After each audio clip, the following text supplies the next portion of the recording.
o'lib qoldim, voy o'lib qoldim. Umrim gullagan jahonida o'lib qolamanmi? Tez yordam chaqir. Jonim onam, xavotir olmang, hammasi yaxshi bo'ladi. Alo. Ha, singlim, assalomu alaykum, yaxshimisiz? Skoriy bu? Tez yordam, ha. Bitta zaявka yozing. Ismimni nima qiladi? Singlim, onam o'libdilar. Familiya. Turdiboyeva. Necha yoshlar? 70 ga qarab ketib o'tirdi, davlalarni ko'tarib ketib o'lib qoladi deyman. Nima yegandilar? Homilador emasmilar?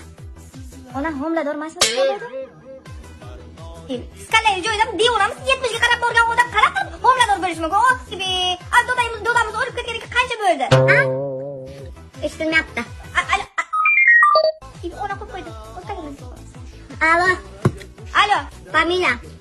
Yana qaytadan o'tirmasga hammasini aytib o'tish kerakmi? Boshqatdan qildingmi, boshqatdan gapirasiz. Familiya. Ha, yozing hay. Muborak. Turdiboyeva. Homiladormilar? Ona to'shna homilador emasmisiz?